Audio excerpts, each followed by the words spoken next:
What is up, theology nerds? This is Trip, and you're listening to Homebrewed Christianity. And today, returning to the podcast, is Ilia Delio. That is right. Ilia is back on the podcast talking about her new book, The Not Yet God. Say what, Trip? That's right. Ilia, Catholic, theologian, a scholar of Teilhard, specialist in religion and science at Villanova University. She's back, and we are digging into just what happens when we don't assume the philosophical background and picture of the world that was initially used as Christians thought through their understanding of God at a time where we didn't know our planet wasn't the center of a solar system, or our species wasn't a part of a 13.8 billion year evolutionary process, at a time where we had no idea that we could end life on our planet and help steward the evolution of new life, possibly in silicone AI. That's what I'm talking about. Anyway, this book is an exciting book. It brings together a whole bunch of her work across different themes and areas, and it was quite exciting to talk to her. And guess what? Ilia Delio is coming to Theology Beer Camp. That's right, the major event for Homebrewed Christianity every year. We're going to have, apparently, we got 40 different God pods. That would be podcasts about God. We have over 30 different scholars, theologians, philosophers, biblical scholars coming to Theology Beer Camp. And there's going to be over 500 nerds in the house. We're going to enjoy tasty craft beverages, have tons of fun. There's going to be all the community you can shake a stick at when normally so many of us only find it listening or engaging online. So head over to theologybeer.camp to join the hype machine. It's going to be a zesty, good old time, and Ilia's going to be there. And you know what else? Guess what? We're going to have a concert. That's right. Ivy King and Flamey Grant, full band concert in a giant October fiesta, big tent. That's what I'm saying. What happens? What's going to happen if Ivy King and Flamey Grant are in a giant October fiesta tent outside a church? That would make it kind of like a revival. But if we were going to have a revival with Flamey and Ivy, then somebody's going to have to rock the mic. What about Diana Butler-Bass? I'm just saying, that's possibly there. So this is Trip using a podcast intro to set the lure. Diana, Ivy, Flamey, just a suggestion. I'm gonna rent a giant tent, and we're gonna rock it out, and then somebody's gonna say something. So I'm just saying, I know y'all probably haven't been invited in a while to participate at a spirit-filled, I mean, it is beer camp, spirit-filled tent revival meeting, but I'm just suggesting maybe it could happen. Okay. This is just the lure, you know. Anyway, Lord, hear my prayer. Hashtag, Lord, hear my prayer.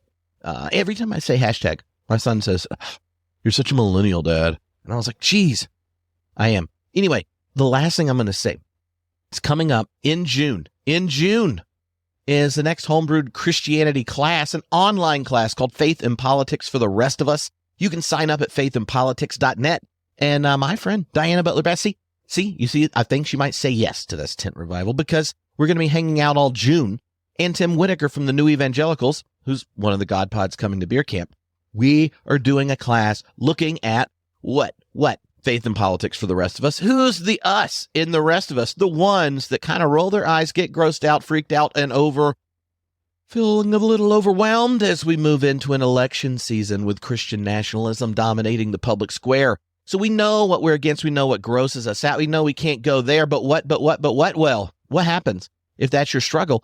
And then your friends, say Trip and Diana and Tim, are like, what if we got 6 different of our scholar friends to come on and help us give history and context? And here's the crazy part, multiple live Christian options for how you imagine your theology and politics engaging. I mean, like real options that are like a historic grounding in the Christian tradition, or thought through and wrestled through by professionals that do it all the time. Well, they're going to explain these different options in little 30-minute mini lectures, and then allow us to dig in, wrestle with it, and unpack it. So faithandpolitics.net, you can join as an individual. If your group, a group of friends and you want to go through it, or a small group discussion group, you can do that too.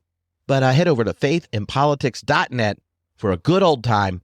And remember, if you want to hang out with me and Ilia and Diana and Tim and Flamey and Ivy and 500 plus other people, then go to theologybeer.camp and we'll see you there.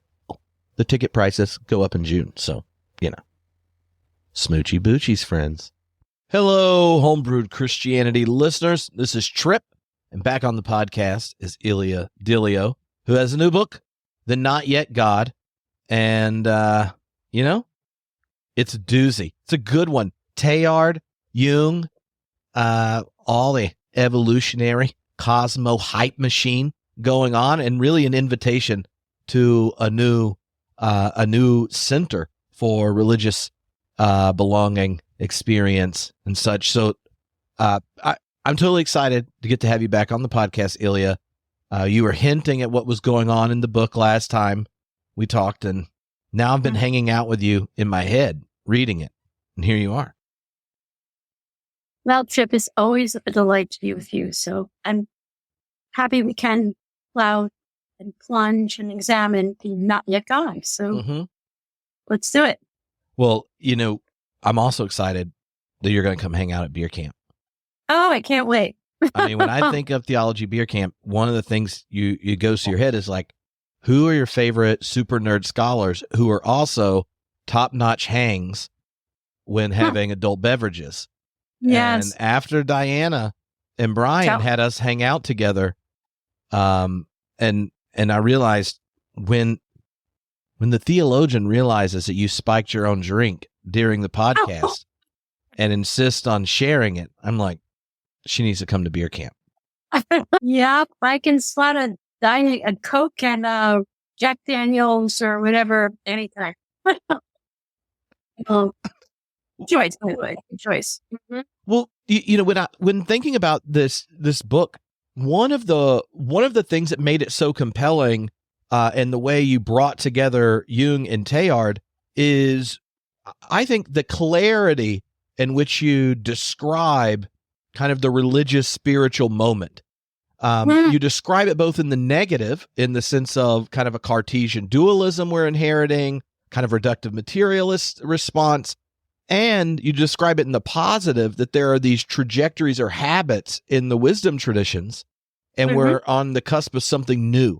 So I'd love for you to take some time to kind of set the stage, like what is going on in the world, our understanding of our relationship to the world and the divine that's problematic that we're setting aside, and what are the threads that you want to seize on to move in a new direction? Yeah, well, great question. I mean, coming from the Catholic Christian tradition, and, one day I was attending a mass, and it was right after the COVID thing, and the priest said, "Don't worry, God is in control." And I was like, oh, okay, so we'll just sit back, and make sure the divine does the divine thing. And this I've been really concerned, quite honestly, the way I know Tom Ward and yourself, been having this discussion about deconstructing God and coming to a new understanding of things. But I think the bottom line is we are really stuck and off philosophically. In other words, we're just like kind of stuck on the glue of Aristotle, really, quite honestly. We're like, he's like gum, and if we step on gum, you can't get it off your shoe easily. Well, Aristotle's that gum, and that kind of philosophy of substance and matter and form. And it worked, in the 13th century, it worked in the 16th century, and it continues to function in the 20th century. But, modern science has so radically changed our understanding of matter, and cosmology for that matter. So not to pay attention to modern science, in my view, may be the greatest sin, quote unquote, that we could possibly be doing. And I think we have old conceptions of God, and that's giving rise to a very fractured world. And that's bottom line. If we can get the God button reset, kind of update our files on God, I think we ourselves would find ourselves in a better position to confront the complexities of our age. And I think kind of move beyond some of the oppositional thinking and the polarization and the tribalism that has so fractured us now. So yeah, basically it's, well, let's bury Aristotle. I really like Plato, so I just want to give him a requiem, a very nice one.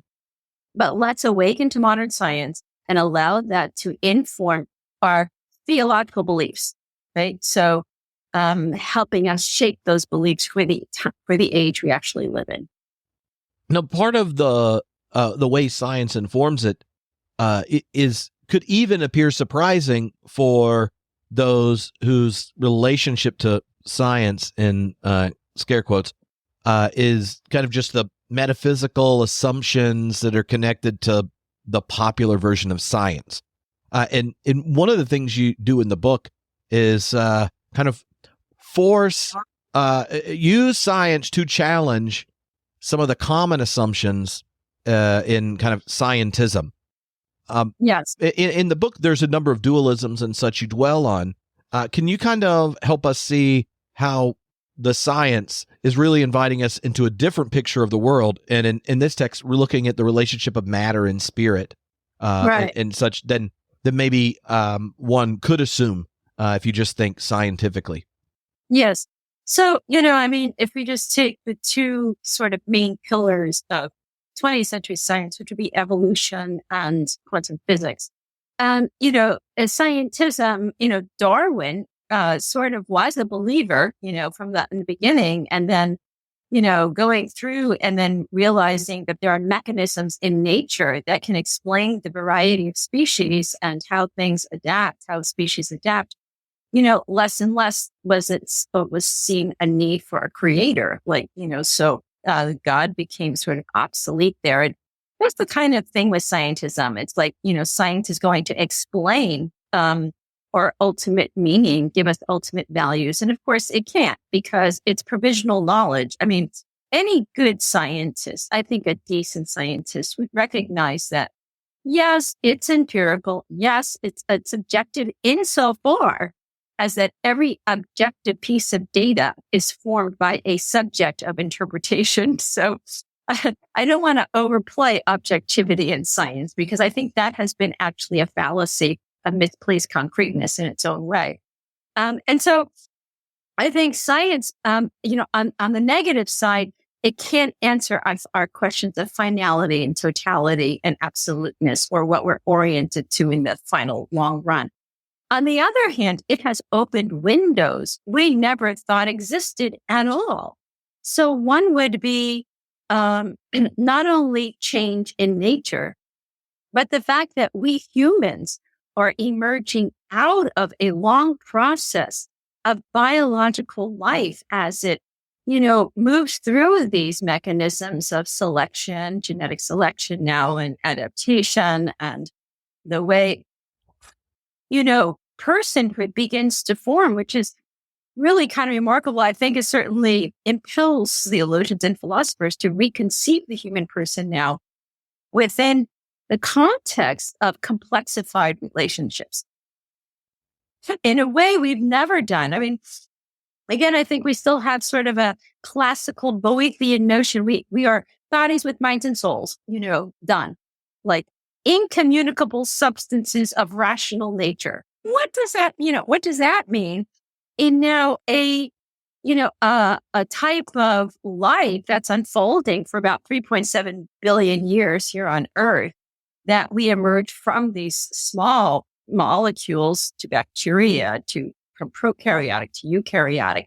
And then how does consciousness emerge? And that's where I think quantum physics, and not everyone settled on this question, for sure.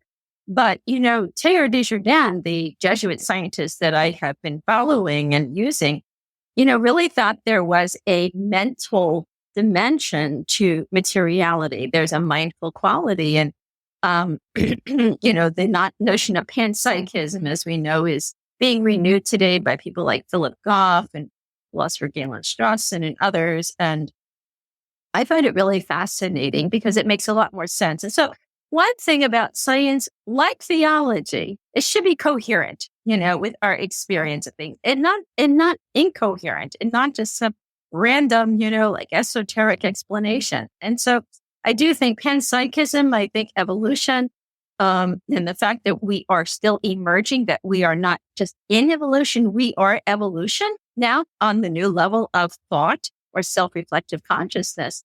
So we're unfinished. And I think one of the things that evolution really holds out to us is, guess what?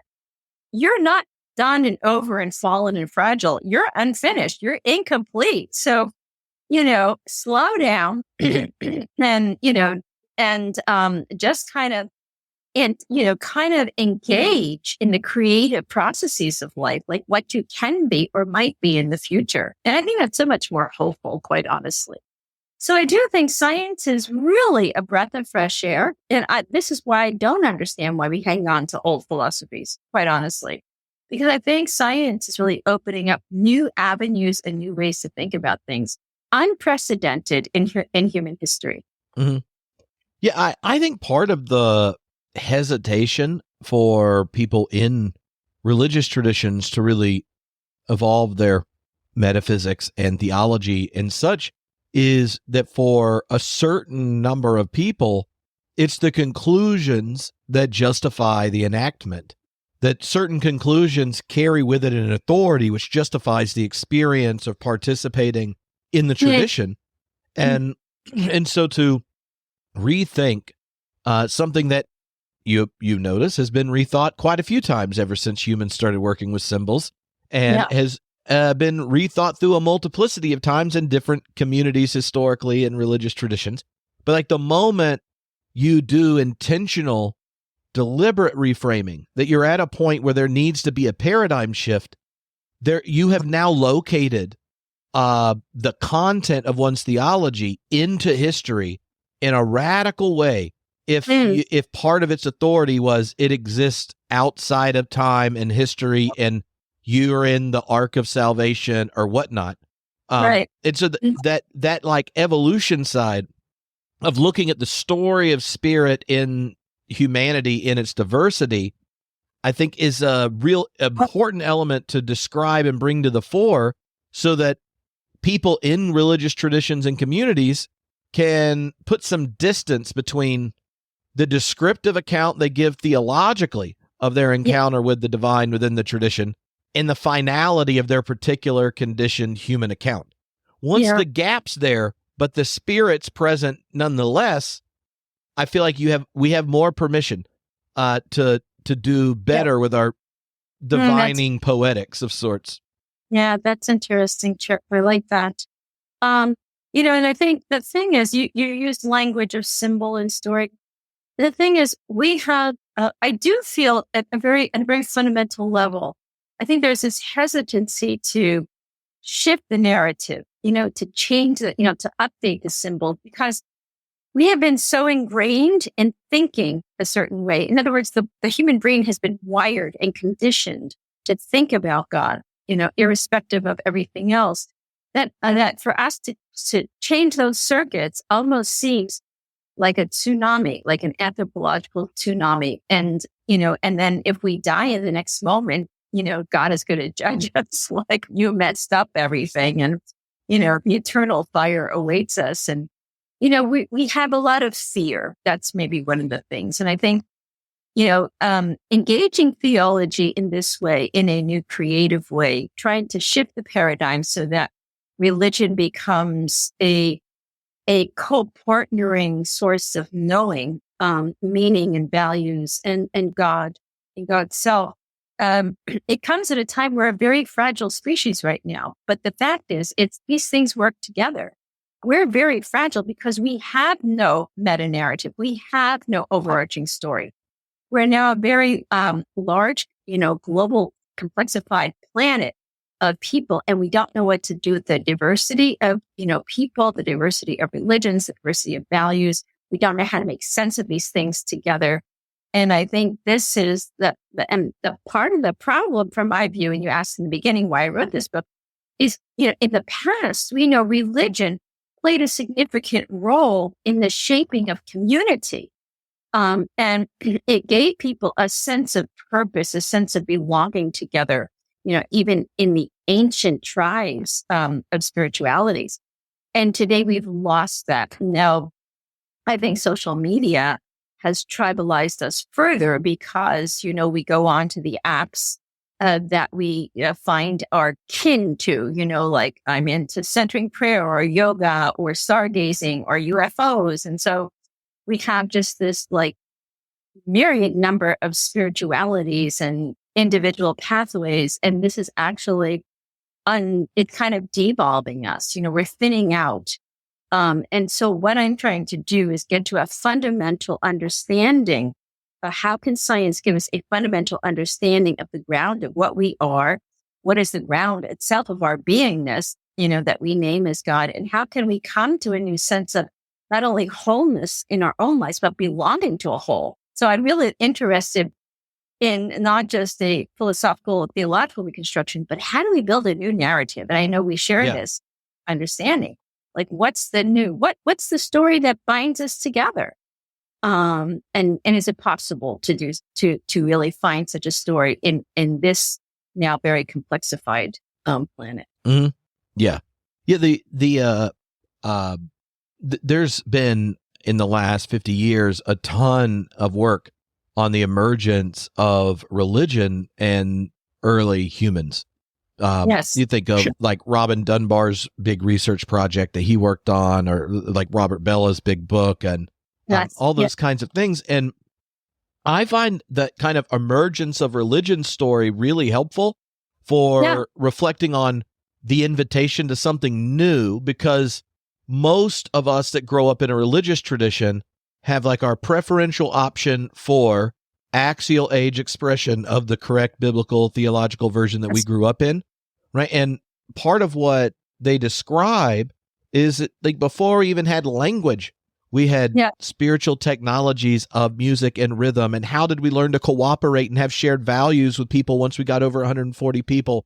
It was religious traditions. What were the first things we built together as a species? It wasn't a home or a field to grow thing. It was sacred ritual space. And the emergence of language, where culture and everything later comes from, is so grounded in the kind of cooperative resonance that is religion. Yeah. To then look at where we are now and go, the story of religion changed. You have the axial period and this kind of thing. But to go now, do we want the narrative that binds us, shapes us, and helps us cooperate to be an algorithmically driven one based on our fear and tribe? And it is ever increasing efficiency and acceleration for the exploitation of market outcomes. It's exactly and right. Like the moment you start to think of it in that big picture, you got to go, well, we might be post axial religion, but we aren't non-religious because we have a true religion. And we're all interpreting ourselves through its guilt and anxiety system, performing our identity on the means it can decide, with the ones that get marketed to. And then what are the fruits of this tradition? Well, look at what we're doing to our planet and our neighbors. So like, to me, like that framing, and I remember the first time you were presenting on this book, I was like, yes, if we don't have that question when we talk about God, it can't be good at news enough for my grandkids to breathe. And it should not have the word Jesus associated because he taught me to pray for my enemies. Exactly. No, that's spot on, really. I mean, I think this is something Carl Jung noted, that, our symbol system is dead. I think we have to just name it in the West. It's dead. It doesn't really work anymore. It doesn't function. And I think you're absolutely right in saying that, what has been in the past, and I agree, reading on the evolution of religion is really, really fascinating and very helpful to understand how religion functioned. I think of the work of Mircea Eliade, the great religion scholar from the University of Chicago, the sacred and the symbol, and and the way religion functioned as the primary myth maker for the community from which all other values then would spring. Once we, in a sense, had a sense of being bound together in this spiritual way, with ritual and story, and where the community itself was the primary locus of identity, and individuality emerged from the community.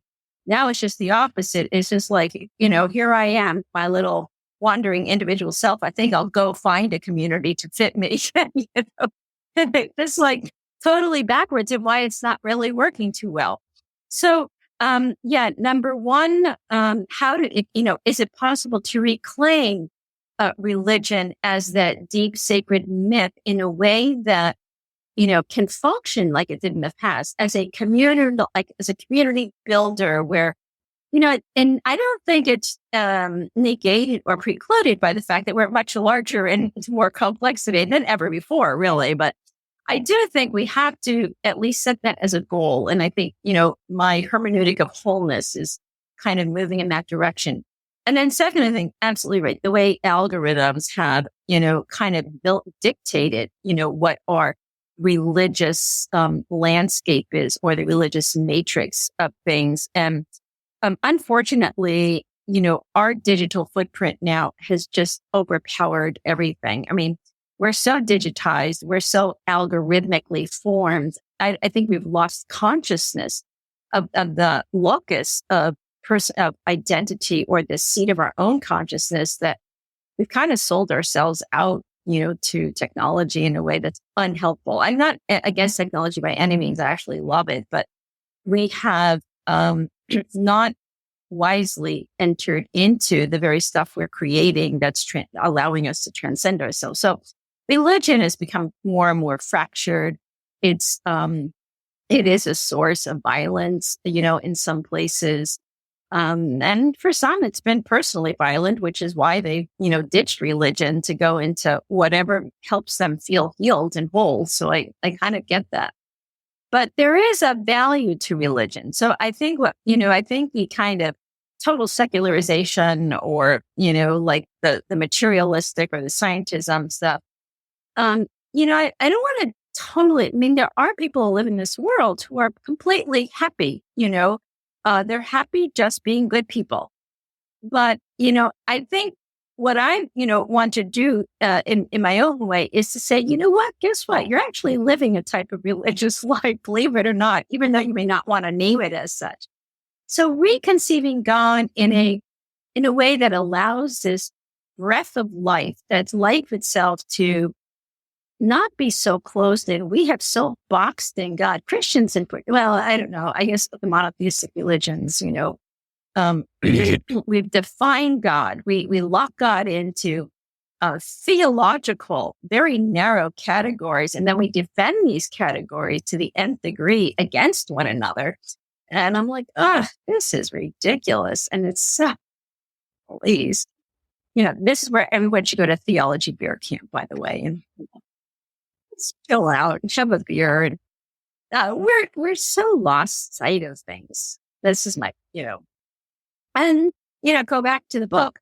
The whole thing is like we have within us all that we need, to really find that wholeness, that salvific grace. It's not so much it's outside us. It's already, in a sense, latent within us. It's potent. It's there. But we have to actualize. You have to turn the lights on, so to speak. It's a dark room. Well, you one of the things you have in the book are the role Carl Jung and Teilhard play are these individuals who were observing how our bifurcation of like matter and spirit, mind and body, like what they were observing as that became more and more culture dominant problems in their own time. One as a psychologist and one as an anthropologist and dealing with in a scientific framework. And I often find there are certain, like the critical thinkers at the beginning that are challenging the oncoming dominant age of sorts are revelatory. You can see that if you just look through church history at how the heretics 100 years ago have a point of what ended up happening, kind of thing. If you had asked me before I read the book, I wouldn't have known the connection lines that you were able to draw using Jung and Teilhard. So can you kind of share with us a bit about, like, introduce us to each figure and how the kinds of questions they were fascinated with generated the kind of symbolic reservoir for you to do the exploration in the book? Well, I'm still a novice with regard to Carl Jung, so there's a lot of Jungian specialists out there. But first of all, Jung himself was brought up in a Christian family. His father was a pastor, and he kind of, I don't say renounced religion, but he had a lot of questions about it. And he didn't accept it lock, stock, and barrel. And Jung went off to medical school, and he's really a forerunner. He's a student of Sigmund Freud. And later on, he disagreed with Freud on some of Freudian's ideas, especially with regard to religion. And I think what Jung was able to do in a very novel way, so he was an iconoclastic thinker.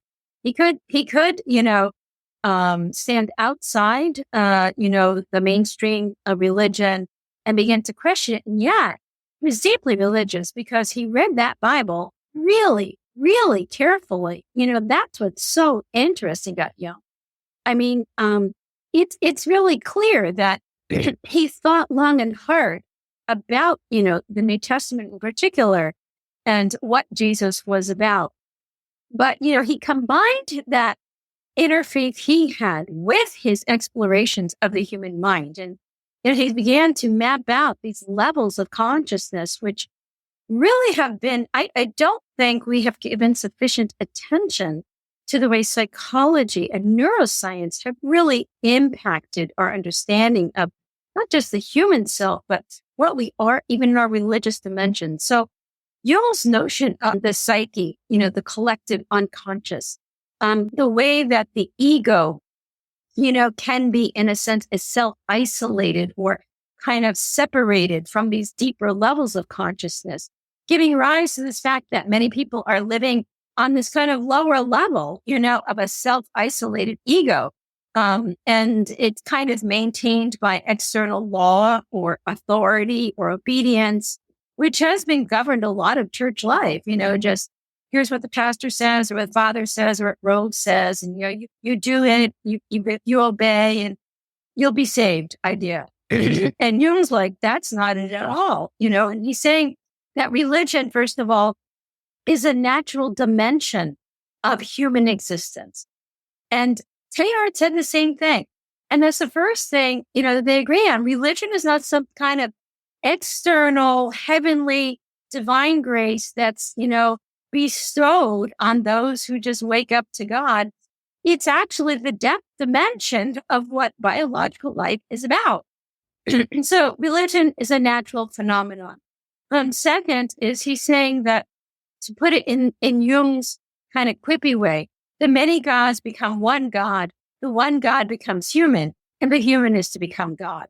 And, his notion of individuation, like we have to do the hard work of reconciling the shadow self, the dark stuff, we kind of, our hurts, our biases, our deep angers, the stuff that we really store up within us. I think Jesus was talking about storehouse, barns filled to overflowing. And the Jungian idea, that's the inner self, that kind of, unconscious self at times. It's there. It's a shadow. It doesn't light up, quickly, but it's actually preventing us from living into our full freedom as persons. And so he says, unless we reconcile the ego with those deeper levels of the psyche, he said, we will be forced to live out the unreconciled self without us. So this is one way I've begun to interpret violence, that the violence outside in this world already begins in the unreconciled self, in that darkness of the human heart. And so the other thing that Carl Jung is saying is that, guess what? No God but you, and you're like, no, that's ridiculous, really. Because, if we say we're divine by nature, like we have a divine nature, that's just, for a Catholic, that's like, really, that's, and I think we don't know what that means, because because divinity is still, in that sense of substance. God is ontologically distinct from us. How could God possibly be, at part of who I am? And yet we do have this whole thing called the incarnation, that Yep. So that's, so Jung puts all that together and says, look, you're meant for godly things, and I think coming into that full sense of self, of personhood, is to become that's Athanasius. God became human so that the human could become God. End of story. Teilhard actually, came to very similar insights, but from a whole different perspective. Studying matter, he was very much in dialogue with the physicists of his day, very intrigued by this withinness and withoutness of matter, consciousness and materiality. He spoke about an energetic presence of love, throughout all of biological life. And basically comes to a very similar insight, like God is not, the creator, but the one, but that wholeness in creative union. God is not utterly simple. God is actually the power of complexity itself, so he's coming to novel insights. And just, as a PS here, Carl Jung had a copy of Teilhard's The Phenomenon of Man, or now retranslated as The Human Phenomenon, on his side table the week he died. So Jung was actually in contact with Teilhard de Chardin. I mean, how amazing is that? It would be like you and I being in contact, after we write some really, overturning books. And I would say, I had Trip Fuller's book at my side table when I, Well, hopefully you're not leaving us anytime soon. No, I don't do that. But anyway, they were in contact. There was a convergence of thought. And actually what I see is there was a lot of thinking along these lines in the mid-20th century. Many people, it's not that they wanted to ditch religion, it's that they were paying attention to modern science. They were now paying attention to new insights from psychology. There was a whole kind of an exploration of materiality and spirituality being in this kind of intertwined way, if not kind of a monistic way in some ways, and they were experimenting, Paul Tillich, slightly different. I mean, he did have more of an ontology than the others, but, he too, you can see in these explorations, something was brewing, let's put it that way, in the mid-20th century, like a new field of religion and spirituality was brewing. Jung tapped into it, spoke about the process of individuation, spoke about Christ as symbol and not savior. Jesus did not come to save us because we have that power within ourselves, in a sense, to be. By salvation, I take, coming out of that fracturedness or that dividedness and being made whole, in a new kind of reality of personhood. And Teilhard, had similar. He never spoke about Jesus saving us at all. In fact, he never spoke about Jesus, period. Maybe once or twice he might have mentioned him, but always about Christ. So, something was taking place there. And I do think they're onto something. We need to be on it too. That's basically my final one. Well, one of the things that those threads between them is the way they challenge the Aristotelian and kind of early modern just framing the moment you bring up God and the world, right? So a lot of people will get defensive at hearing different attempts at describing a different relationship. And this is also true about Tillich, right? And his kind of criticism of theism and atheism as a framing.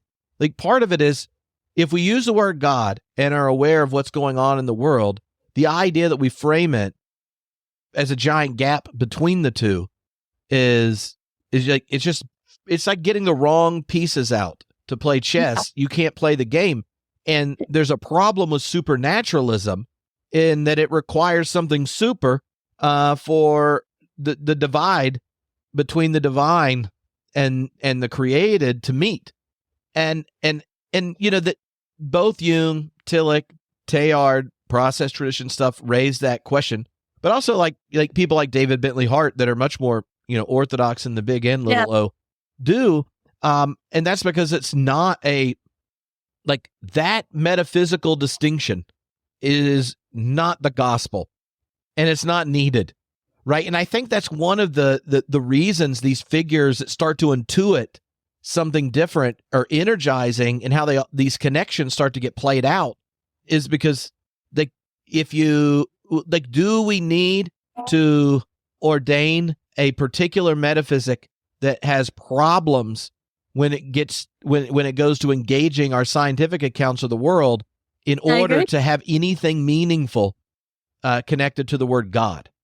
Yeah, I fully agree. In fact, yeah, and I think that was one of the things about Jung. He was saying basically we've developed a religion that has no support within the New Testament. Now, what's really interesting is recently I was looking over the work of Larry Hurtado, a New Testament scholar, who spoke about Jesus as one who had a mutation of consciousness. Maybe I put in consciousness. He spoke about mutation, but that's what he was saying basically. That something took place within Jesus's life and in the life of the disciples, like a little, light went on there, so to speak, a mutation of some sort. And I thought that's something that Jung, would agree to. I think that there's something about, and Teilhard himself, like Jesus was not about a substance form, divine, utter, absolute simplicity, immutability, the God who's omnipotent, omniscient, ubiquitous. He would have been like, huh? Like, who's that? So I think Jesus would have had a really, really hard time with, the way Christianity has developed. He wouldn't have recognized it. He would have been like, get out of here. I'm getting my whip out now. Cleaning out this temple. So that's number one. Jesus, was really about a shift in consciousness, which really is what I think religion is ultimately about. If you look again at the emergence of religions, yes, they do arise and, shape cultures, but there's something that takes place. There's an awareness that begins to shift. And I think axial religion is really a shift in consciousness or awareness in, the major parts of the world. And Jesus is paradigmatic of that. Mm-hmm. For those that may not be familiar with that because they haven't gone and bought the book or, please buy it. But axial religion, that moment, kind of describe it, and then how that for you, right? These figures are opening up an invitation for kind of a different paradigm emerging. Right, exactly. And axis, is like a hub around which everything turns. That's really what we mean here. So like a way of thinking around which everything else turns. So that's what we mean by axial religion. So the idea of a transcending God, a God, not just in the trees and the wind and the sky and the sea and, who's in me, but now a God who is beyond me. And so, but Jesus is beyond this God, which was, in a sense, the Jewish God, the Hebrew God, I should say more accurately, wasn't so much beyond because that God was deeply in relationship with Israel. If you read the Old Testament, always, like getting a little bit upset and like, oh my gosh, there they go again. I have to go after them. Should I do this? I really love you. I don't want to love you. So I find the Jewish God very, very emotional and so very much in relationship and very much not an unmoved mover, but a deeply moved mover. Like, I'm coming to get you because I really, really love you. And then comes Jesus, like, yeah, that God is right here, like right here, like breaking in, and here he is. Like, I'm just going to show you. So, I love scripture because it's so much of life. And that's the beauty of it. And the way how did we ever move from a life-giving life, which is God. God is that power of life. That's really what we're talking about. I have come that you might have life and have it to the full. To this kind of figure that's somewhere between a political monarch, or an oligarch or the Wizard of Oz. It's very hard to really make sense of how we went from, say the New Testament to the Wizard of Oz, or to have this kind of, the Matrix God, the supercomputer God, Hal too. Yeah. Well, we did manage to take the person that was crucified on a cross and turn God into one that builds them for his enemies. Yeah, so for sure. So we've done a good job of really deconstructing everything that Jesus was about, but not in a healthy way. So, so here's the thing, like, the good news. I mean, I love that. I love, Jesus' sayings like, the reign of God is within you, right? You don't have to go looking for it. It's right here. Like, wake up, get your head in the game. Destroy this temple. I will rebuild it in 3 days. And they're all like, this guy is a lunatic, who does he think he is? That's why I really do think being Christian, you have to be slightly quirky, to be so totally logical and, discursive and completely rational. Like Christianity is a rational religion. Really? Have you read the New Testament? It's not rational at all. So it's not the logic of the intellect. It's the logic of love. And love has its own built-in logic, And that's the thing. Love does really crazy things sometimes. That's the kind of God that's the kind of God who's who's this power of my life. We can do crazy things to make life more celebrative, good for all, more communal, more life, and so we're overly rational, and now we're kind of, I don't know what we are. We're just overly computerized. And we kind of miss the signs. Honestly, it's within us. Mm. And I do think, not yet God built on that fundamental scriptural idea that the reign of God is within you. So, and it doesn't mean you have to go off to a retreat and do yoga for, 2 years or center prayer. Those are good practices. We do need to train the mind for sure.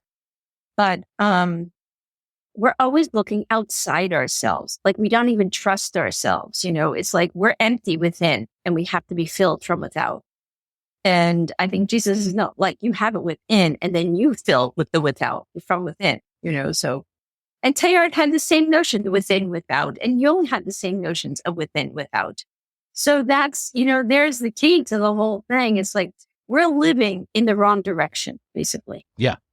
Well, the title's the Not Yet God, and then in the text itself, Teilhard helps you ask reorient the all, right? The pan part of it. Can you, as someone who's spent a long time with Teilhard and ask all sorts of different questions, what about his own thought kind of energized this reorientation of the way we use spatial metaphors for the divine and end up with a God so alienated from nature, it's not worth a damn?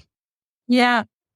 Well, again, I think the good news about Teilhard is that he spent a lot of time in China, like in the desert, with basically probably little electricity and definitely no cell phone service or, internet.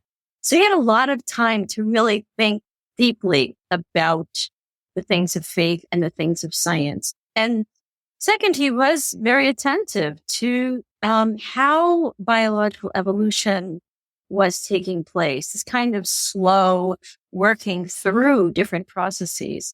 And I think, today, I think the work of my colleague, John Hood, has been very helpful in kind of laying out how modern science, especially now with the theory of relativity, the way space and time have been reframed as part of the mattering of the world so that space and time are not absolutes. So we can't talk about God outside time and as if we're in time. There's no container of time, and rather that there's this dynamic unfolding of space-time matter, put it in that kind of short-term idea, so that God is part of what is itself emerging. That's what Teilhard recognized. And that's really hard to get our heads around because we're pretty sure there's a God up there who's laid all the ground plans, the prime mover, and we're just, everything else is just moving within the prime mover. But it's like, no, there's no prime mover secondary causes idea. It's just like it's all moving together, including God. That's the whole idea. And so space and time are coming into being. God is coming into being as we're coming into being. And that seems like, well, what governs us? Like, like who's going to take care of everything? if things go wrong? Who's going to judge me? I mean, there's got to be another God out there for sure. And I'm just saying is that God is it's like a symbol. God is a symbol. So God's not like a big being. God's not like some grandfather guy, although that is how we picture God. A symbol of how I might say the wholeness of life itself. And the ancients thought about life as goodness, as beingness, being itself. But God is both within and God is ahead, right? Because God is more than any one person or any finite thing could ever, comprehend, for one thing. So God is we are a limited version of the wholeness of God. So we are, we're a finite expression of the infinite God, so to speak, which means that God is within, God is, taking shape in and through our lives, in and through this emerging way of life. And even as God becomes fully realized, I think, if we were to imagine that at the end of time, whatever that could possibly mean, that even that will be an openness to moreness. And that's I think Whitehead had something like this itself, the ongoingness of creativity. And, there's a dynamism written into nature. So God will always be the more. God is always the future. God is always the plenum, the infinite plenum of life itself. Life unto life unto life, which could be, 10 zillion billion years, if ever, even if this universe passes away, maybe it will, maybe it'll crunch, maybe it'll go into a black hole, in 10 zillion years, we will definitely not be here. But, God will always be the more. And yet the moreness of that God is the wholeness of my life. That's the incredible mystery of the whole thing. That moreness of the God is the very God that's seeking to become God in me, to be actualized in love. So it's like saying, here's the possibility, but for that possibility to be realized, it has to be actualized. We have to respond. We have to play our part in making something happen. You can have a lock and a key, but the door won't open unless the key goes into the lock. Same idea. Yeah, what you're getting at is the ever increasing lack of traction when our God language is continuously defined by an account of the world we don't live in. Yes. And some people feel like the need for the religious tradition, like to can pass on the wisdom that has been stewarded in the tradition, is to treat as infallible whatever the metaphysics of the day was when language got arranged the way it did.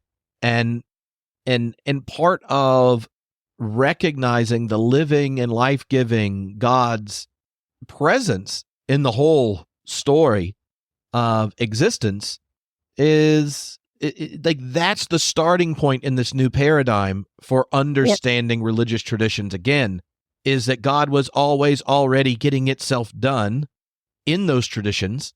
And now that you don't have one of them that is the singular final expression, but the multiplicity of diverse fruits of this divine entanglement, how do you orient yourself again? And I just find it real odd that Christians are the ones that have such a hard time doing it when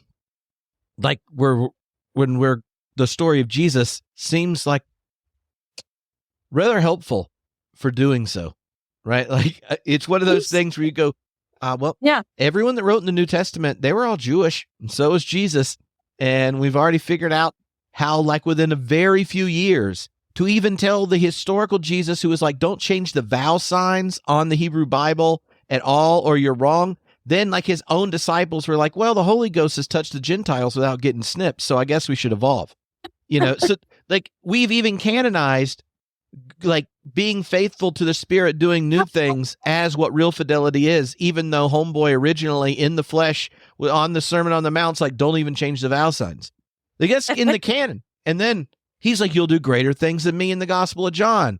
And the beginning of Acts, he's like, hold on, let me give you the agenda speech again, but then the Holy Spirit's going to come. Or like all the New Testament's packed full of, you just know the Spirit's always going to transcend, but it will continue to include, and you have to be discerning as to how you preserve. What are you conservative about, and what are you saying yes to on the horizon? Because God is the world's future, in a sense. That's, John Hott's line, thinking of the way he plays out, like the eschatological orientation of the Christian people is that God is who will be all in all. So in what way in this moment are you saying yes to the possibilities that have to remain in front of us? They have to be the not yet. Absolutely. You said a lot there, Trip. I mean, first of all, to remember that Jesus was Jewish. He was born Jewish and he died Jewish. He didn't convert to Catholicism at any point in time, nor did he convert to Christianity. He didn't know the Pope or anything like this. His mother was not Catholic. Neither did she convert. So, and all the disciples, they were Jewish and Gentiles. So it's a mixed group. Christianity from the very beginning was a polyglot group. I mean, it was always pluralistic. So that's kind of funny that we're always trying to smush it into some kind of homogeneous thing. But the other thing is, like, I love this idea about the Spirit, because I think sometimes we don't think of the Spirit as God,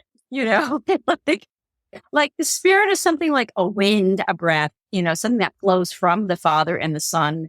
And I think we think of the Father and the Son as like the two dudes who are God, and then they have this breath of the Spirit, But actually, in the Cappadocian theology, the Father is the Spirit, the Son, the Father is God, the Son is God, and the Spirit is God. So when I find one thing we really lack is a good Trinitarian theology. I mean, we're not really sure what to do with the Trinity. And how do we know that? Because we have Trinity Sunday in the Catholic Church, and then it's always kind of awkward preaching on the Trinity because it's always coming up as a 3-leaf clover, and this. So Protestants let their youth ministers preach that Sunday just so that the senior minister is like, I don't know what to do. Let's let the youth minister do it. Exactly, right? And this is the whole thing. Like, you want to talk about a Christian God? Well, guess what? It's really not a strict monotheism.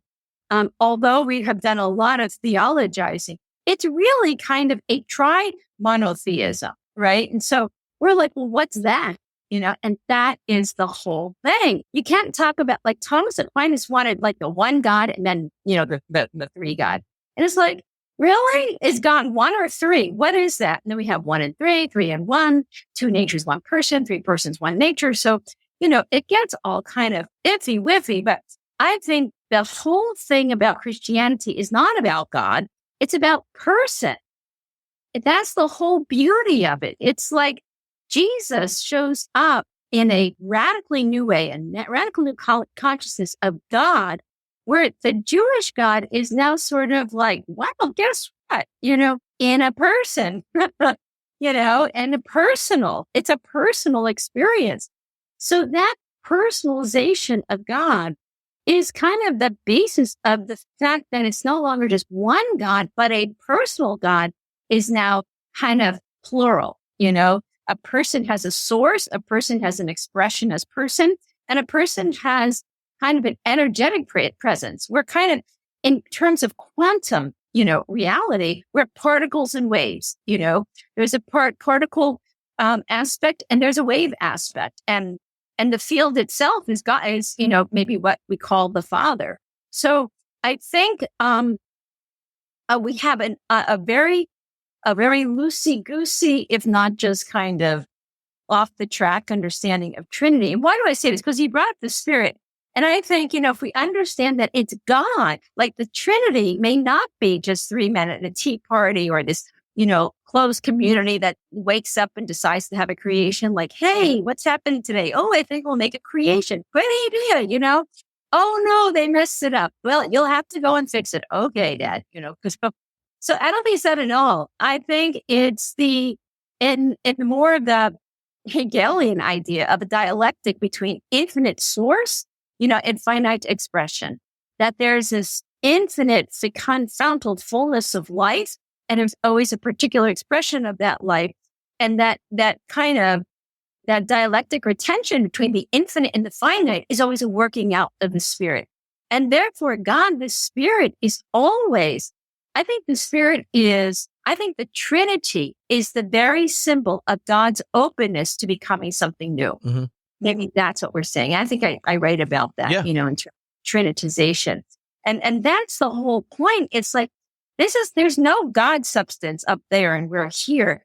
This is a God who is deeply personal at the heart of personhood, who is seeking to become more God and godly in and through the energies of love, which is, what the Spirit is about, that breath of life. And so if we got the Trinity kind of straightened out, as to what the Trinity means in terms of us, in terms of the Christ, I think we would do better than to realize that this God there's no God there, actually. The only God there is the God empowering life and the God who is that potential of life, that fullness of life up ahead. And therefore, I think God is like, I really want to be God. It's like, I really do. I mean, I'm dying to be more God in you, because I'm not really, to put this very bluntly, like God's saying, I'm not really complete. I'm not really filled with all that I could possibly be, because you can help, complete what I am. And we're like, no, you're God. We can't do that. And God's like, oh yeah, you can. Yeah. And you must, actually, if we are really to have the fullness of life together.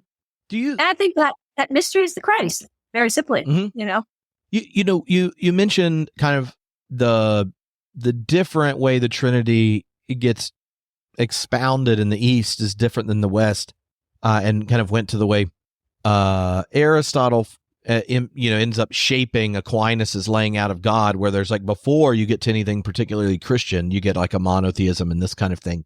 But when I took the history of the Trinity seminar, like where you're the philosophical theology of the Trinity up to Augustine, he's way cooler than Aquinas, because like part of the eternal generation of the Son, like that God is triune from eternity, is precise. Like a father and a son have no identity outside of relation, and what is their relation is love, which is the Spirit.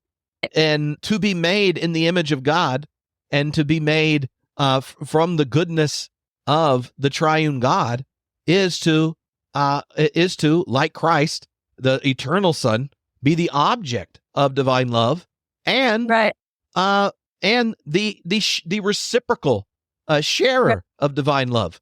Like the very dignity of creation is that while you may not know it yet, you are known and loved completely by the God who is love. And as you receive that love and give it back to the source or the Father, or whatever way you want to use the language, then you come to image more completely. And how do we know this? Because we saw what it looks like when it took up flesh in Jesus. This is what love unbroken looks like in sandals. And this is what you're baptized into. This is what you're nourished at the table by. And this is what the promise of salvation for all is, namely, when sin, law, and death become subject to the Son, God, Son to the Father, God is all in all. That was what I was always going. And I was sitting there going like, I don't know, this is way cooler than the Trinity stuff I had. Augustine has his other issues, but like that persons require each other. You're known in the other, and true knowing involves the risk and vulnerability of love and the genuine openness to the other. Like those kinds of things are like the very elements you're trying to reteach Christians in the book, to be like, have you considered these things that are the very basics of Christianity to really be the basics? Mm-hmm. Yeah, no, that's really good. Actually, I was thinking, there's some people who have critiqued Augustine's, image of God in terms of psychological image of memory, intellect, and will. But I do think that we could take that Augustinian image of God, memory, intellect, and will, and then bring it into the Jungian idea that the name God, or the source of infinite life at the heart of our life. So that basically what we're saying is, to be reconciled within ourselves is actually the beginning of real love. That, love itself it's a gift insofar as we awaken to wholeness, we awaken to the goodness of life. And I think that kind of Jungian Augustinian nexus could be very helpful in realizing that this love of God is not so much outside myself as it first begins within myself, that in my sense of, Jesus's command, love of God, love of neighbor, love of self, and I think we have failed in that regard because we have placed entirely too much emphasis that we're fallen and weak and that there can be nothing within me that's lovable. And I think Jung is saying, no, that's exactly where the Trinity begins, that this source of life. And therefore, in my own way of putting this together, awakening to a raising of consciousness to this fountain fullness of life at the heart of my life, which is a recapitulation of all life in terms of evolution and emergence. As I awaken to that and I become reconciled with that within myself, I am then in that Trinitarian dynamic of spirit of freedom and then love and then, moving outward.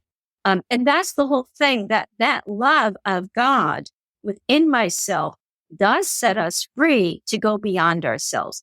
And I guess that's the whole point, is like when we're free to give ourselves away in love, then God does, in a sense, become more and more a fruitful reality. Like we begin to see the world with new eyes, that what we are intended for is not just surviving in a world of injustice and darkness and violence. What we are actually, we have the capacity for is a world of justice and peace and shared life.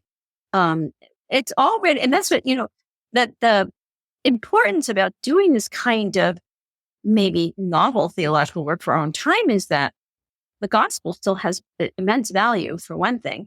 And the second is we have not yet realized our capacity for more life.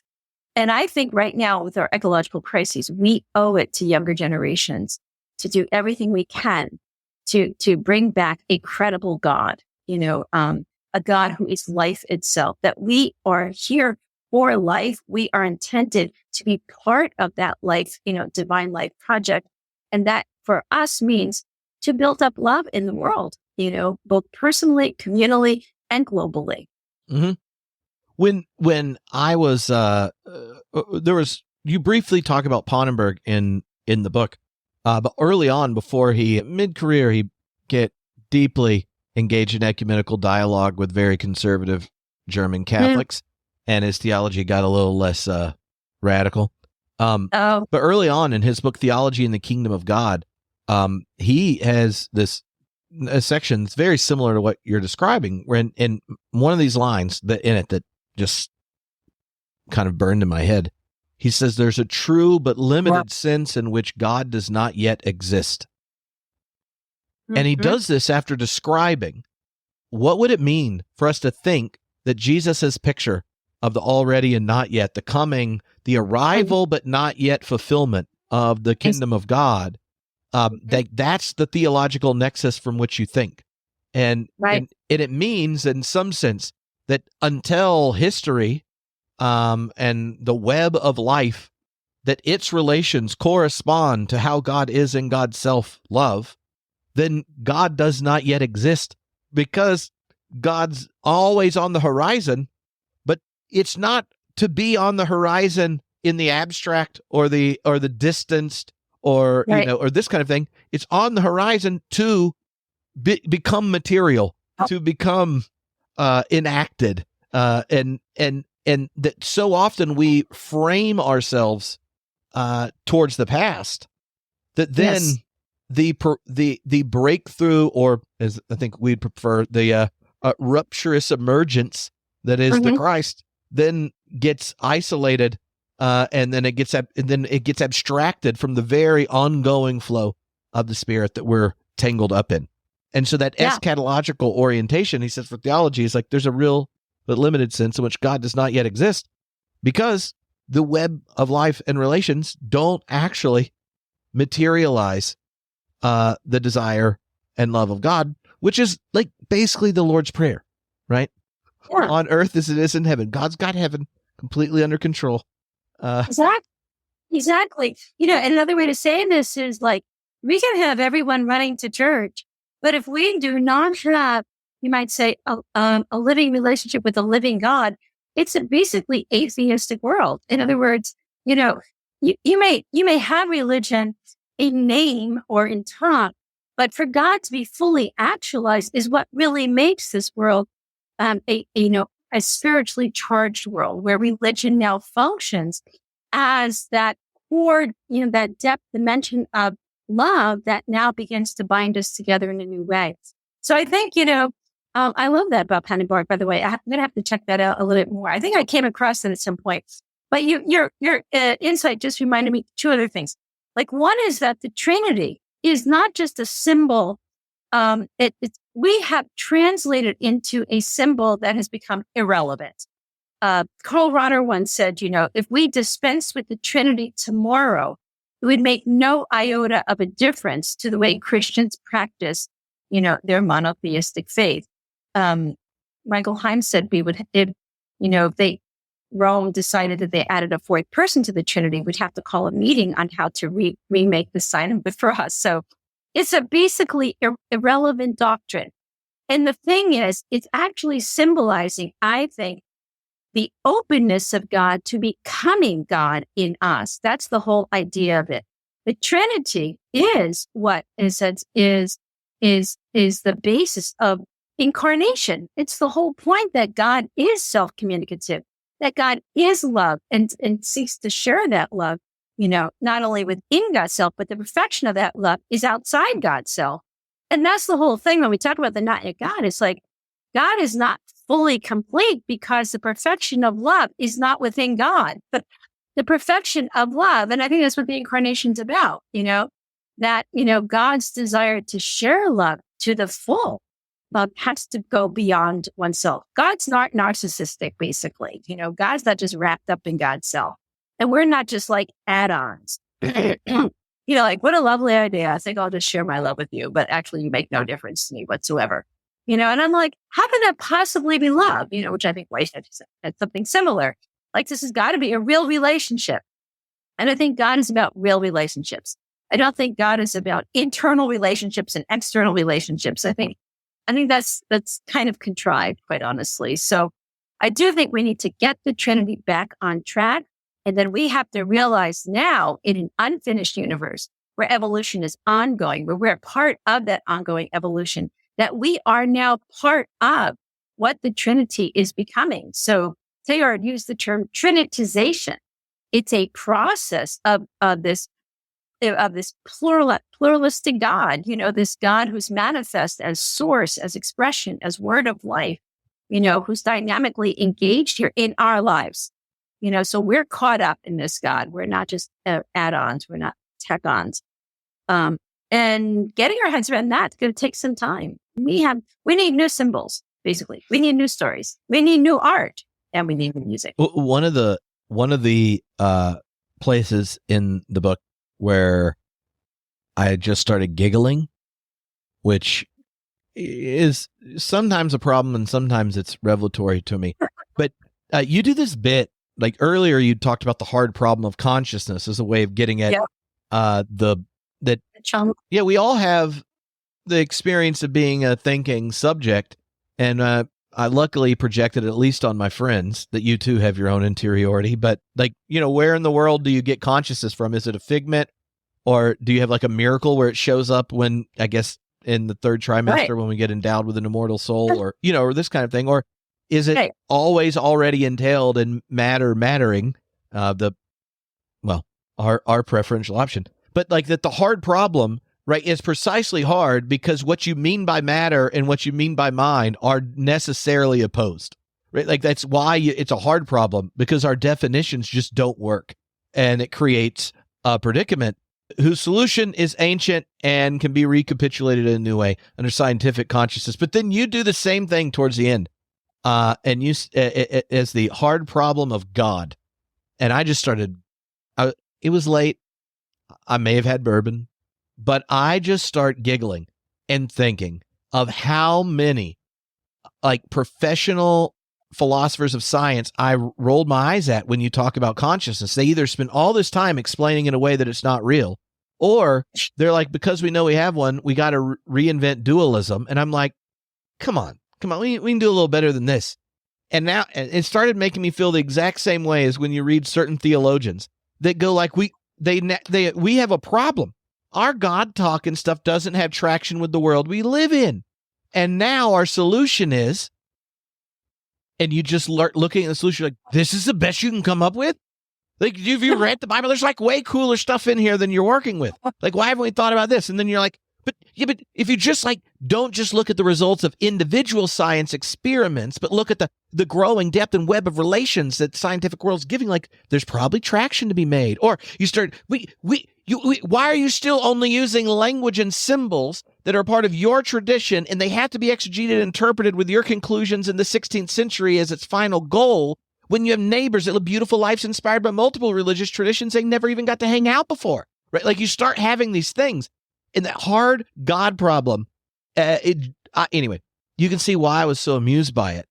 I was just, you can say whatever you want about it, but I was just hoping you were as amused as yourself when you wrote it down as I was when I read it. Because I kind of put it out there, honestly, just as a kind of tongue in cheek a little bit, and wonder if anyone will really kind of get anything out of this. But it's the same idea with consciousness, like, we're arguing over the very thing, that we have, and we don't know what it is. And we can analyze everything, going to look for that consciousness neuron, or, the God neuron or whatever. And, you just don't find it. And that's the whole thing. It's a very strange problem, and it's irresolvable, quite honestly. In the same way with God. I mean, you can't, for all the theologizing we have, I don't think we're any closer to God than, as if, people who are just living a good life or whatever. So, we have working definitions of these things, of consciousness or God. And in fact, some people say that could be the same thing. Maybe the hard problem of consciousness is the hard problem of God. So they're just one and the same problem. And it's kind of, it's kind of putting that out there. It just that is a very speculative idea, quite honestly. Just seeing if, how it might provoke or evoke ideas in other people like yourself. Well, one of the things that, one of the reasons I like it is that the hard problem of consciousness occurs the moment you think consciousness is something you have to give an account of, right? Like, that your account of the universe has to include the fact that you're an experiencing subject. Then you're like, huh. Then but we have similar ones that show up when, we have our like ongoing, growing understanding of the beginning of our space-time. We literally don't have access to non-space-time unless you put the origin of our space-time in a previous space-time, but then like you're just... Yeah, exactly. Well, I mean, it's the same thing. Like, you can't get rid of consciousness to really talk about, what you have an objective view of consciousness. It's not possible. And it's similar though, right? Like, about value, like the reality of value in the universe is something that you see from the interpreting the world, where certain possibilities are privileged over others for flourishing, happens the moment there's a cell, and who knows when how you would go to evaluate it elsewhere. In some sense, I would think the fact that one side of the periodic table are really wonderfully internally consistent, and the other ones are like creatively polyamorous, and that brings together a whole complexity of relations that life emerges, like, that's cool. But like, from the very place you start to look at life, evaluative engagement with the world exists. And just because it's in our understanding of the world observed, is it in our account of the universe? So like, these things like origin, the origin of life, the origin of our space-time, consciousness, value, all these kinds of things sit there. And when we give either dualistic or reductive accounts, the big picture you give is no longer holds space for the very realities that are nearest to you. And I think that like the hard problem of God thing is very similar, because normally what we're debating publicly about God is so far from anything beautiful and compelling that I'm just generally uninterested. But there is something that is a feature of human existence that I think needs to be included in an account of the human. Teilhard gets at. I mean, this is one of the places I really like how Rahner did it in like the transcendental existential, right? Because it doesn't require a particular thematized conclusion, but that human beings live as if addressed. Right. Sorry, that was a ramble. When I read a book and wrote my notes about it, my interviews turn into me talking to you, telling you the things I thought of while reading it. That's wonderful, actually. Yeah, I really like Rahner as well. But, it's so interesting. I mean, you're absolutely right. We talk about these great theories and, religious beliefs and everything. But that is every time, like, there's nothing about us that's not a present occasion of consciousness, right? So all of life is always, in a sense, it's always beginning, always. And there's never really a past. That's the whole funny thing about it, even though we have these kind of ideas from the past. And in other words, there's something about, I think, the mind that does get stopped. I think there are circuits that kind of get like jammed, and there's actually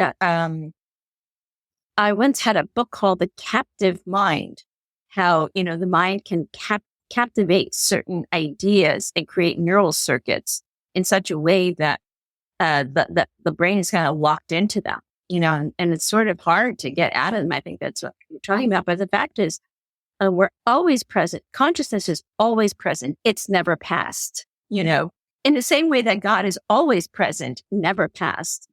And it's always present in a way that we're oriented, it's both within us and yet it's orienting us beyond ourselves. Your idea of the supernatural is essential, or Rahner's idea, there's something about us that's here now, active, engaged, dynamically present.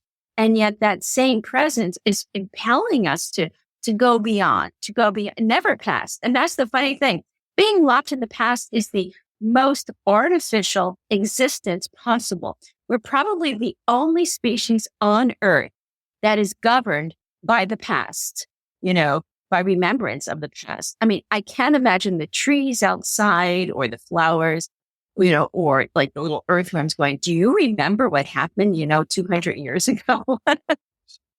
Always present. And I think that's one of the insights from science is that in quantum physics in particular, the whole notion of time is completely turned upside down. I think I'm trying to get to that idea of, with the hard problem of God, that it's not even a problem. It's really an existential reality. And it's a dynamic existential reality that's always pushing us onto, what we are becoming.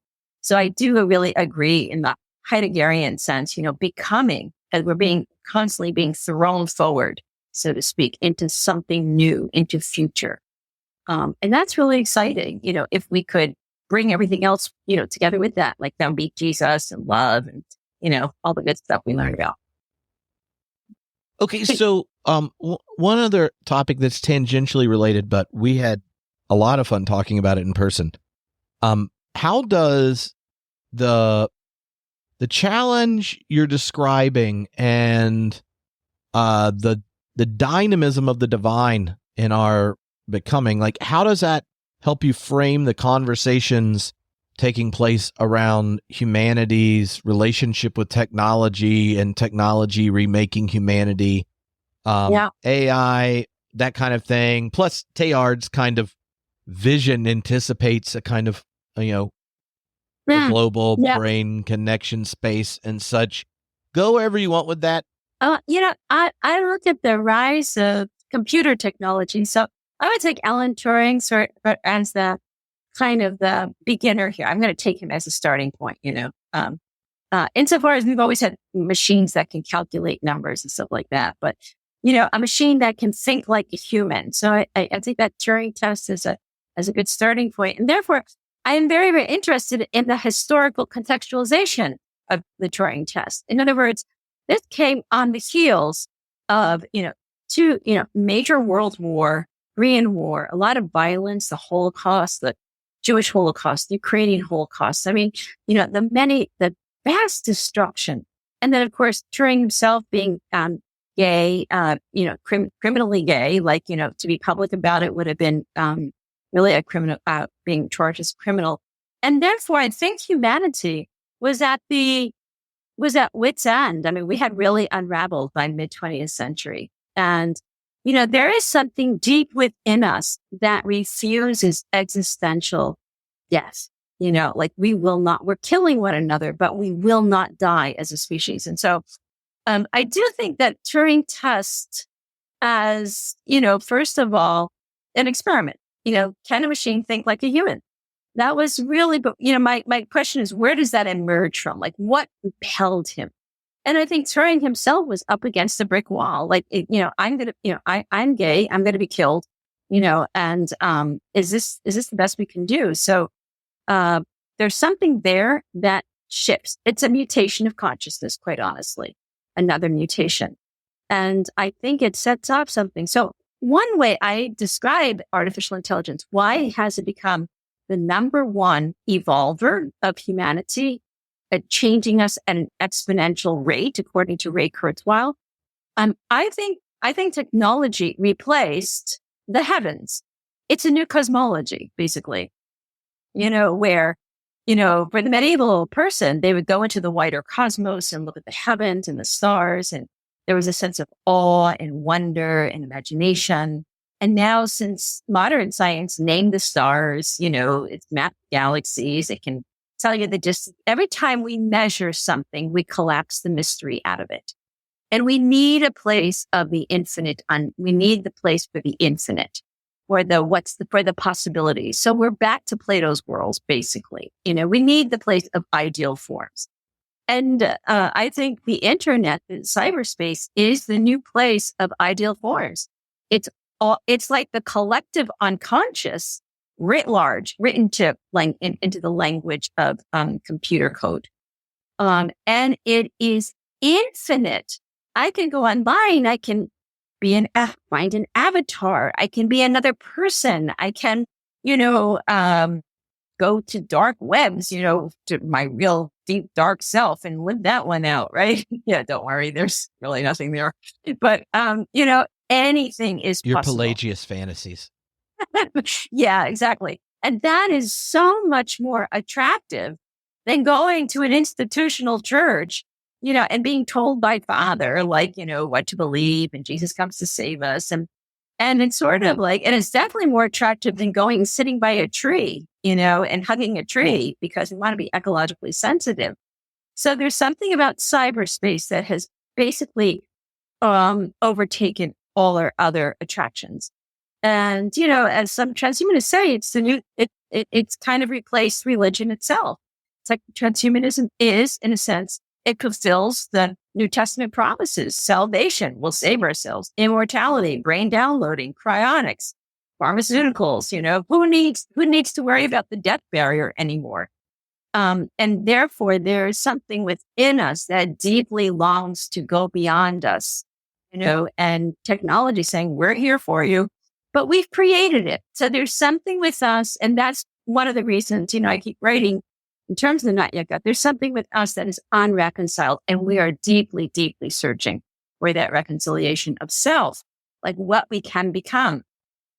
So that kingdom of God is within you is no longer, now it's on my screen. So, the kingdom of God is on your internet, in your chat GPT-4. So, and of course, because we have developed technology in a sense without really thinking about it. So the unreflective cyber life may not be worth living, quite honestly. I think it has taken off like a supersonic jet, and it's basically a supersonic jet with no pilot. There's no one at the helm except for big business and a lot of people a small number of people making a lot of money.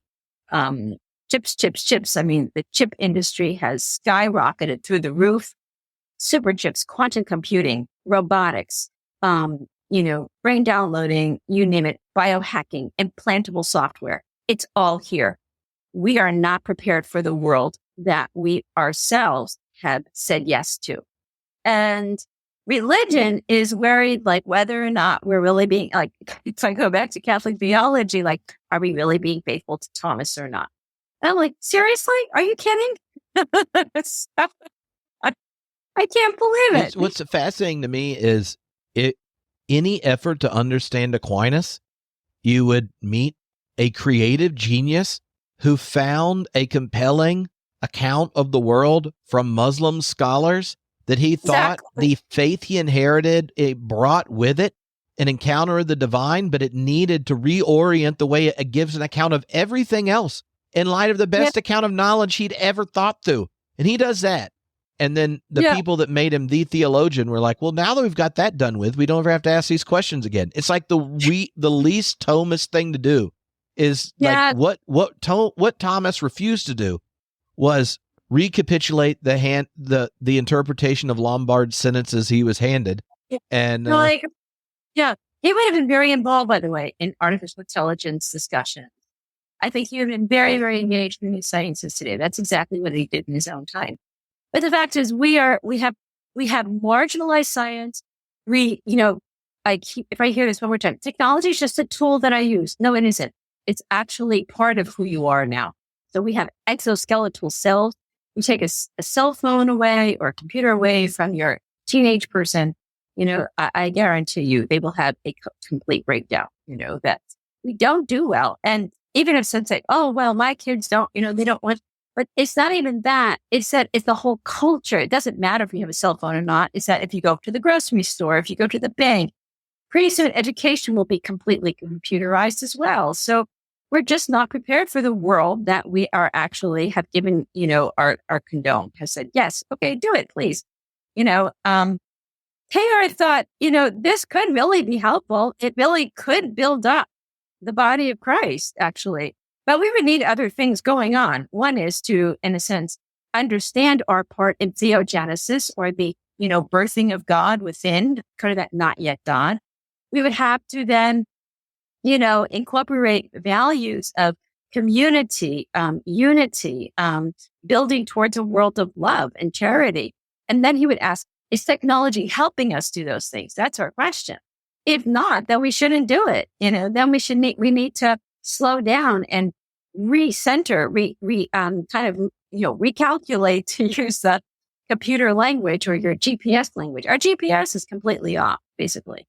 So I fear, quite honestly, we're either going to have a complete makeover of our systems within, I'd say, 10 years of time with technology.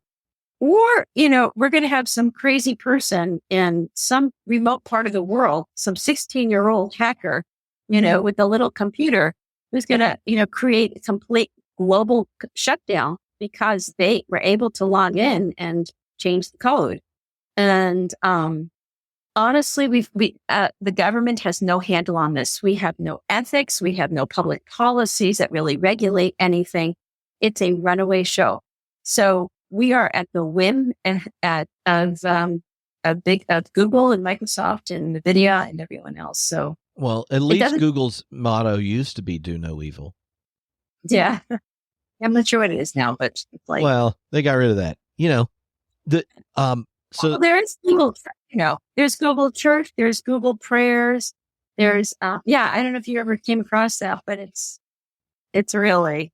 And then if you're familiar with that famous painting, forget the guy's, I forget his name, but it's Steve Jobs as the new savior, and it's the birth of the Mac, like as the new salvific exciting entity. Yeah. So there's a very close parallel between religion and technology, and that's not my particular view. There's a lot of scholarship there. In a few weeks, this book comes out, Godlike, a 500-year history of artificial intelligence and myths, machines, and monsters. My friend Kester Bruin wrote it. He's part of radical theology movement, but this book's brilliant. And now I just want you two to hang out and talk. That would be so interesting. I'd love to see that. Yeah. One of the things when I think of the invitation that's at the end of the Not Yet God and the way technology has reformed human existence is that kind of our infatuation with technology is in part a way to mediate connections, putting actual more distance between us and different elements and parts of nature. And it's part of our means of controlling our environment, the world, nature, and stuff around. And when to me, the way our relationship to technologies help create a world where we don't want to be called, right? Like we lose. So in a sense, we're losing the potential or possibility for belief in anything big, for like the event of calling, like the encounter of being called, of being seized, of inviting our participation in potentiality requires uncontrollability, and it requires deep relational connection. And the kind of modernity's way it's dialed up technology is for control of the self, for control of the world, for control of nature, and these kinds of things. That's how it gets that eschatological or theological depth that you were raising. And so to me, part of what will be required to kind of get to a new paradigm will actually be communities that intentionally make space for the uncontrollability and a space for reconnection and grounding in the web of life and the world.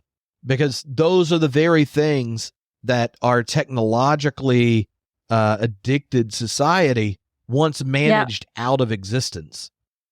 Yeah. Well, that's interesting. I mean, I've been involved in this project called The Future of Human Collective Consciousness, the Noosphere project in California. And what we are learning is that, first of all, there's a place called the Global Brain Institute at the Free University in Belgium, and they've been doing a lot of work on complexity and evolution, and they are really looking at the next level of what we call noospheric life, or life on this now hyper connected level of mind. So a new type of they say a new type of organism is emerging. So one of the things is we have to recognize with technology is it's actually moving us out of the species that we've known to grow up and love, the Homo sapiens species, and we're moving into a new type of person. Some call it the global superorganism. Gregory Stock in 1993 wrote his book on the meta-man. It's a new type of person that has a different locus of identity, which some might look at the post-human as this kind of new personhood. So while, it's interesting, while you name, sort of the way technology is having and somewhat a negative effect on us, we could also look at this time in terms of, say, a time of death as we're moving towards a new resurrection. So there's a kind of a crucified nature going on with technology, sort of a death of a species. And yet we know in evolution, every death, you might say, is a new birth. Every arrival is a new departure. And so this notion of, I'm really fascinated by the notion of the meta-man. Teilhard spoke of the ultra-human, that we're moving towards something that is planetary, a planetization. And because these ideas are still so novel to us, we have no idea what the heck, how to make sense of these things. But the key for me is that what can move technology toward a more holistic, in other words, to realize it can actually further what we are together, our systems, our communities, is religion. So, Philip Hefner was a tremendously insightful Lutheran theologian, said if we cannot imagine that religion takes shape in technology, then we have eliminated the religious depth dimension of the most significant development in human becoming. I think that is so insightful. Mm-hmm. And he also says to eliminate religion from technology is to leave us fearful and vulnerable. And I think that's exactly where we are. We are fearful and vulnerable of technology, but yet we're completely enraptured by it. We're so entangled with it that to the fact that we are being changed by it. So I think, and the other thing I just wanted to point out is this really insightful paragraph from Marshall McLuhan, the media specialist, who did that really kind of awesome Playboy interview in 1960. And this is what McLuhan said. This is 1960. This is just like, I mean, the term artificial intelligence was coined in 1956. This is like so new, but he was so prophetic. He said, with computer technology, we could proceed from translating languages to bypassing them entirely in favor of an integral cosmic unconsciousness. There is the Jungian part. The computer holds out the promise of a technologically engendered state of universal understanding and unity, a state of absorption in the logos that could knit humankind into one family and create a perpetuity of collective harmony and peace. Psychic communal integration, made possible by the electronic media, could create the universality of consciousness, foreseen by Dante when he predicted that we would continue as not more than broken fragments until they were unified into an inclusive consciousness, the mystical body of Christ, which is the ultimate extension of the human. And so here, this is 1960. McLuhan actually anticipated what the computer could do for us in a way that Teilhard did in 1950. This could actually bring about the Christogenesis, the birthing of a unified body. Unified, not like we're all in this together, but the plurality brought together through a new linkage of mind and heart. That's the one thing that Teilhard said. And if technology does not deepen love, on a universal level, then not going to be helpful at all. So I actually think that can be good. It's we are out to lunch with it. Honestly, it's not even on the radar. I had one colleague say to me, "Do not talk to me about technology." Like, okay, well, we'll do that. Well, yeah, but I mean, I think you're right? Like a part of the horizon at the end of the book, is the recognition that as a species, without myths that ground us in cooperative, meaningful relations and feet that are planted in the nature that sustains us, then the horizon in front of us isn't one that bears the weight of God, like the invitation of the divine. And one of the things that's going on in our current, the way the economics of our technological advance is working is it's not grounded in its relationship with nature, both from minerals acquisition, the way it's connected to an economic system that's not addressing climate and all that kind of stuff, and the almost monopoly-like space for the major companies in technology and AI and these kinds of things are still companies whose ultimate allegiance are to their shareholders, which is the very kind of allegiance that has problematized a host of technologies in the past, right? And so if religion, and we mean religion not like a religion has to figure out how to do this, but for human beings not to find again stories that put the fire of value in the equations of our living, then the animating power for our relationship to each other is mediated by technology, our non-human neighbors in nature, and our future children and ahead of us are deeply problematized. And you're not solving it by coming up with nifty ways to preserve a 14th century defense for the reality of God. Exactly. That's exactly it. I mean, I don't think you have to be a rocket scientist to really figure, out what's really going on. I think what the difficulty is it's at such a speed now. It's at such a momentum that we can't even breathe, take that short breath to just reflect on what has been happening. Where are we going with this technology? How should we use it? How should we develop it? And here's where, honestly, if we do not have a theological revolution soon, it is a runaway show for technology.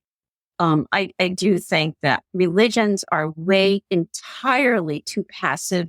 They're too withdrawn. They're, they're doing good things, justice and social justice. And honestly, we're off. If we could understand the big picture, technology is dealing with the big picture. And if we could align ourselves, religiously with that big picture, the other problems will actually find a resolution within that bigger picture. The questions of social justice, the question of gender inclusion, the question of, whatever gender you are or whatever race you are, immigration, the wealth gap, all these things would find a new future, but we're so off, honestly, on our analysis of things. We're just devolving quickly. So we're thinning out. And people take something like the not yet God as some esoteric or novel approach to ideas. We do not do well with prophetic insights. We don't do well with, we don't do well with experimental religious insights. We're pretty sure they're off, like they're against God. And I'm like, we're going to kill ourselves this way. We have no idea. And it's very hard. How do you, it's the same thing with our politics in this country. Like, how do you get people out of that deep, deep, deep fear? And it's kind of a vicious cycle. People are deeply fearful now that the wrong decision or the wrong move is going to annihilate everything for them. And so there's no freedom to really engage new ideas on God and AI and, and the thing is, that's the very thing we need. So we need someone to write, we need new prophets and we need new leaders, to say, it's okay. God is, okay. In fact, God is like, go for it, please, do think new. Like, this is way too old. I'm not that old. So, I love Meister Eckhart's thing. God is the newest thing there in the youngest thing there is. And when we're united to God, we become new again. And that's what we have to do. Technology is about, we will become new. And that's where religion has to be as well. We will become new.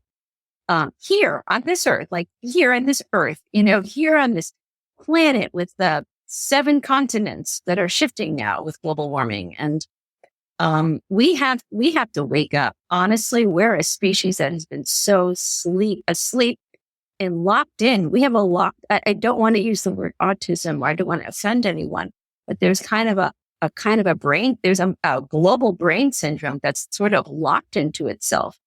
And we're not fully functioning as a global mind. Mm-hmm. That's the whole thing. And a global mind, in my view, is a global soul. I actually really like Plato's idea of the world soul. We need something to connect us together. And, when you start talking to people one-on-one, the old human thing, where a person meets another person and they start to share values and you go, wow, there's so much more that unites us than divides us. And, I think AI could play a vital role in that, but not if we just say, yeah, take it away. I need a new computer because, we're up to 7G. Oh, I need a chip in my brain because now everyone has a chip. Or, my kid needs to be biohacked because he won't get along with his classmates and this things. So we're constantly trying to keep up on this breathless pace of development. And it's mindless and it's aimless. And that's dangerous, quite honestly. Yeah. Have fun, Ilia. Yeah. I did too, Jeff. I really, really appreciate your insights. You always bring such good questions, and I always talk too much. Well, I am asking you questions about your book. See, I worry I talk too much because I'm like, everyone listening hasn't read the book, but I did, so I have things I want to talk to you about. So, but everyone should definitely check out the Not Yet God, high quality theological material, and you too might get towards the end and start giggling when it gets to the hard problem of God. And Jeff, always good to see you. Oh yeah. All right. So our next rendezvous will be in Denver. Is that right, Colorado? That's right. This October 17th to 19th. It'll be a good old time. And yeah, I mean, we're going to have some fun. Different. I like getting in trouble with you, Ilia. I can say likewise, actually. I enjoy our conversations and musings and, explorations into the unknown, or just maybe just mapping new territory of what can possibly be known. So, hey, that's fun. Awesome.